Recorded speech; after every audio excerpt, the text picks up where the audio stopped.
আমাৰ অসমীয়াত ককাৰ সকাৰ গকাই আমাৰ অসমীয়াত ককাৰ সকাৰ গকাৰ ভকাৰ নাই ৰকাৰটো আছে কিয় ককাৰ সকাৰ নাই ৰকাৰ কিয় থাকিল অকাৰ আকাৰ ইকাৰ উকাৰ চব চবৰে কাৰ আছে কিন্তু ৰকাৰ মাজতে কিয় হ'ল স্বৰবৰ্ণহে কাৰ হয়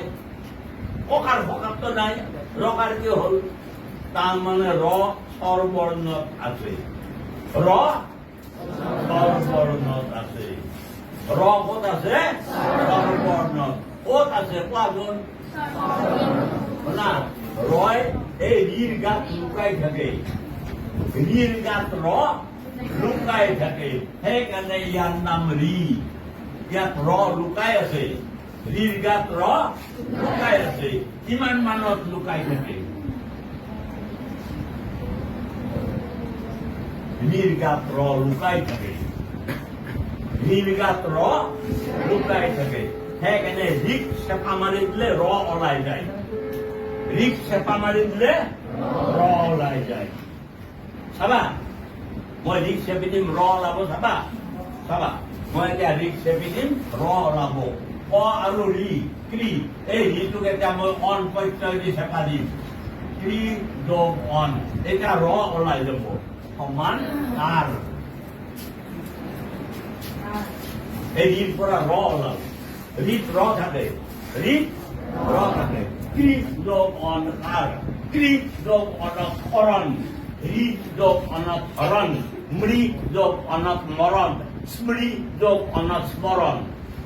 প্ৰত্যয় যোগত ৰিৰ পৰা ৰ হয় ৰিত ৰ থাকে সেইকাৰণে ৰয় ৰকাৰ হয় ককাৰ সকাৰ নহয়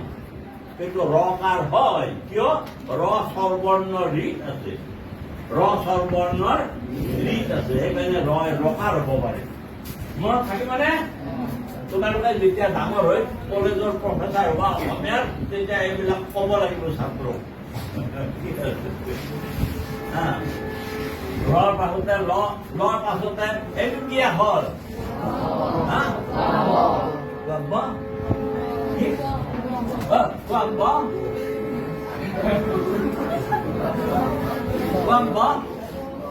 এইটো কি নম্বৰ আখৰ নাই নম্বৰ আখৰ নাই এই আখৰটোৰ নাম হ'ল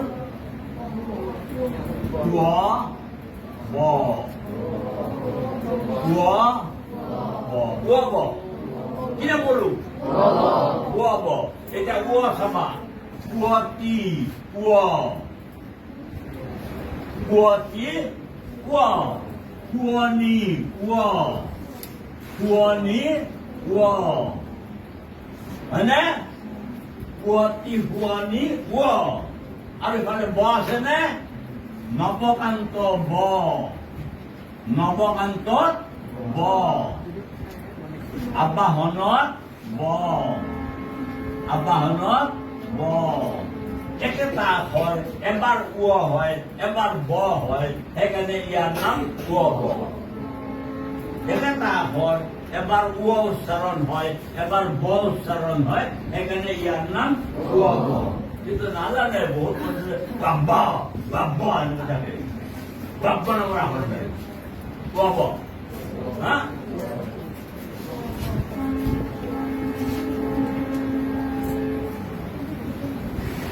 মহত্ব বানান কোনে লিখিব পাৰিবা মহত্ব থাকে না মহত্ব কোনে পাৰিবা তোমাৰ অসমীয়া শিকাই না নাই কোনে পাৰিবা মহত্ব লিখিব লাগিব মহত্ব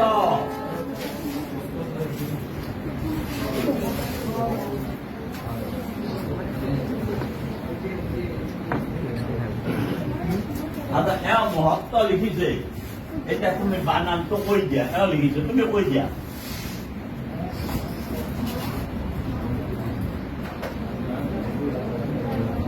মহত্ব বানান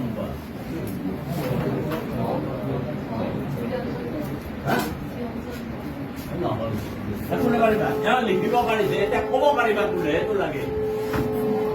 মহত্ব বানান ক'ব পাৰিবা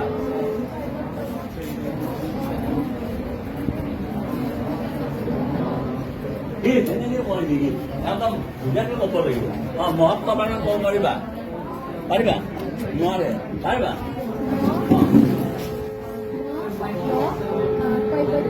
এক্সপাৰ্ট হোৱা অসমীয়া ভালকৈ পঢ়া ইংৰাজীটো এক্সপাৰ্ট হোৱা অসমীয়া ভালকৈ পঢ়া হা এই মহত্ব কি আছে দন্তীয় ত যোগ দন্তীয় ত যোগ উব তই তই উব ত তই তই উব ত ইয়াতে চিনটো দিব নালাগে এইটো লোপ কৰি দিছে কিন্তু বানান মাতিব লাগিব দন্তীয় তই উব ত কিন্তু দাসত্ব হলে তই উব ত হব এটা ত হব দাসত্ব ইয়াত ত যোগ উব আৰু আজিকালি তবত্ত হয়বস্ত এইবিলাক নাই আজিকালি অৱস্থাবাচক শব্দ উব দাসত্ব বিৰক্ত মহত্ব তত্ত সত্ত চব উব আগৰ কালত নাজানি তবত্ত শিকাইছিলে 2003 পৰা আমি শিকাই দিছো আৰু তই উবত্ত কৰিছো চব অৱস্থাবাচক শব্দ আজিকালি উব কিন্তু অম্বা অম্বিকা অম্বু লম্বত জগদম্বা এইবিলাক ব মই বম্ব এইবিলাক ব কিন্তু অৱস্থাবাচক শব্দবিলাক উব দাসত্ব বিৰক্ত মহত্ব তত্ত সত্ত চব উব মনত থাকিবনে উবৰ পিছতে তালব্য হ মূৰ্ধন্য হ দান্তীয় হ হৰ পাছতে এই আখৰটোৰ নাম কি কিয় এইটো ক যোগ মূৰ্ধন্য হ পৰীক্ষা লক্ষ্য বক্ষ পঁচক্ষ কিন্তু অসমীয়াত আমি কিয়ৰ দৰে কওঁ পৰীক্ষা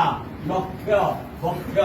অসমীয়াত আমি কিয়ৰ দৰে কওঁ কিন্তু হিন্দী সংস্কৃত এইবিলাকত পৰীক্ষা লক্ষ্য বক্ষ কিয় এইটো ক আৰু মূৰ্ধন্য হৰ যোগ ক যোগ মূৰ্ধন্য হ কিয় ক যোগ মূৰ্ধন্য হ কিয় আমাৰ প্ৰাচীন অসমীয়া পণ্ডিতে এটা ক আৰু এটা মূৰ্ধন্য হ যোগ কৰিছিলে প্ৰাচীন অসমীয়া পণ্ডিতে এটা ক এটা মূৰ্ধন্য হ যোগ কৰিছিলে কৰি ভিতৰৰ নাৰী ভুৰিবিলাক উলিয়াই দিছে উলিয়াই দি বাহিৰটো এনেকৈ এক পাকত লগ লগাই দিছে দীক্ষিয় বুলি কৈছে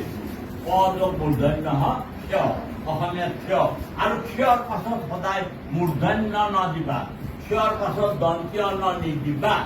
বিচক্ষণ মূৰ্ধন্য ন পৰীক্ষণ মূৰ্ধন্য ন ক্ষণ মূৰ্ধন্য ন তৎক্ষণাৎ মূৰ্ধন্য ন ক্ষয়ৰ পাছত মূৰ্ধন্য ন দন্তীয় ন নিদিবা কাৰণ ইয়াত মূৰ্ধন্য হ যোগ আছে মূৰ্ধন্য হ যোগ থকাৰ কাৰণে মূৰ্ধন্য ন হব মনত থাকিবনে থাকিব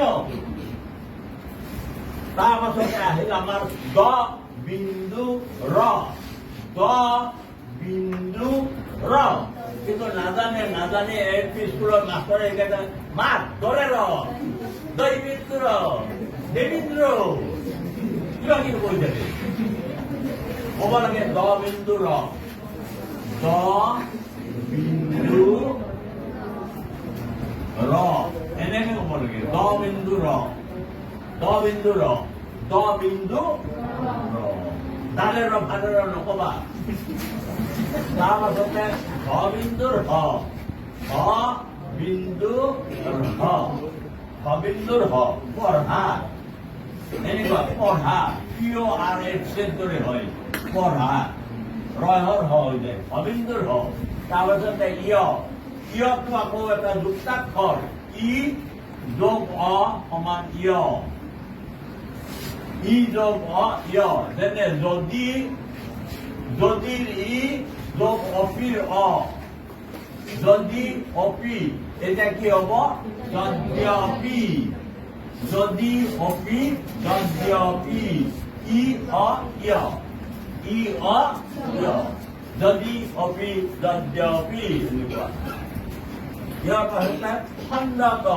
অসমীয়া ভাষাত কেইটামান খণ্ড বৰ্ণ আছে ইয়াৰ নাম